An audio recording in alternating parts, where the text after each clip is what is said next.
सुबह का समय था। मैं एक फैमिली फंक्शन में अपनी बहन के गांव गई थी।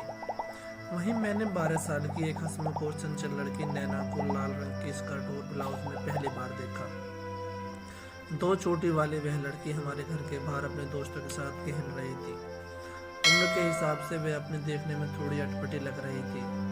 उसका पेट फूला हुआ लग रहा था। वह गर्भवती औरत की तरह चल रही थी।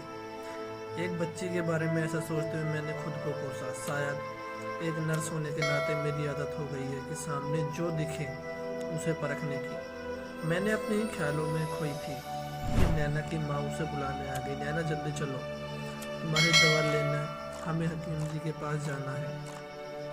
मैंने उत्सुकता से नैना की माँ से पूछा कि उसे क्या दिक्कत है। दीदी, तुम उसे क्यों नहीं देखती? मैंने उसे कई डॉक्टर और वैद्य जी को दिखाया, लेकिन उसकी गैस की समस्या दूर नहीं हो रही है। वह कई महीनों से गैस की गंभीर बीमारी से परेशान है और उसका पेट फूल गया है। मैंने उससे कहा कि शहर के किसी डॉक्टर के पास जाओ, हो सकता है कि वहाँ उसकी समस्या का पता लग जाए। मैंने नैना की माँ से यह नहीं बताया कि वह प्रेग्नेंट भी हो सकती है। मैं आज हकीम जी से मिलने जा रही हूँ। अगर आराम नहीं मिला तो मैं उसे शहर के हॉस्पिटल में डॉक्टर को दिखाऊंगी।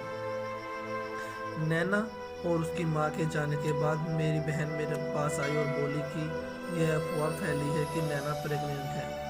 गांव के बहुत से लोग उसकी माँ को इस बारे में बताना चाहते हैं, लेकिन नैना अभी सिर्फ 12 साल की है, इसलिए यह सोचकर कोई कुछ नहीं बताता कि उसकी माँ को सदमा पहुँच सकता है। मैंने जोर देकर अपनी बहन से कहा, वह सच में प्रेग्नेंट है। इससे पहले कि बहुत देर हो जाए, तुम्हें उसकी माँ को बताना चाहिए। हम सब शादी के उत्सव में व्यस्त हो गए, लेकिन अक्सर मुझे नैना का ख्याल आ जाता था। मुझे उस छोटी बच्चे की चिंता थी। वह खुश मिजाज और चंचल थी। वह इस बात को से अनजान थी कि उसके शरीर के साथ क्या हो रहा है या आगे क्या होने वाला है। मैं एक हफ्ते के बाद अपनी बहन के घर से जब अपने गांव जाने लगी, तब मैंने अपनी बहन से कहा कि मुझे नैना के बारे में अपडेट देते रहना।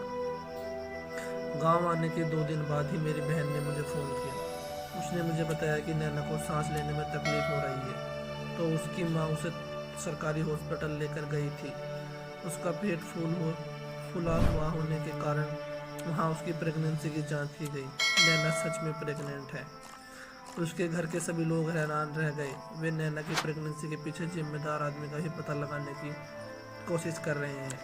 कहा जा रहा है कि गांव के किसी आदमी ने उसके साथ दुष्कर्म किया है। नैना के माता पिता परेशान थे और कई महीनों से प्रेग्नेंट होने और नाबालिग होने की वजह से हॉस्पिटल के कर्मचारियों ने उसका मामला लेने से मना कर दिया। सरकारी हॉस्पिटल में उसका गर्भपात नहीं हो पाया। अब यह अफवाह उड़ रही है कि नैना की मां ने प्राइवेट क्लिनिक में गर्भपात करा दिया। यह तो किसी को पता नहीं कि उसका गर्भपात कहाँ और कैसे हुआ, लेकिन गुपचुप तरीके से उसका गर्भपात करा दिया गया है। मुझे यह भी नहीं पता कि नैना सुरक्षित गर्भपात हुआ या नहीं, क्योंकि उसे गर्भधारण किए हुए लगभग 6 से 7 महीने हो चुके थे। मुझे उसकी बहुत चिंता थी, क्योंकि उसके माता पिता अपनी बेटी के गर्भपात प्रसव के बाद अच्छी देखभाल करने की स्थिति में नहीं थे। नैना के पिता खेत में काम करते थे। बाद में मेरी बहन ने मुझे बताया कि नैना का पेट अब सामान्य हो गया है, लेकिन चुलबुली चंचल नैना, जिसे स्कर्ट पहनना और बेपरवाह होकर खेलना पसंद था, अब शांत रहती है। वे अपने घर के अंदर रहती है और स्कूल नहीं जाती। अब वह सलवार कुर्ता और दुपट्टा पहनने लगी। थैंक यू दोस्तों, धन्यवाद।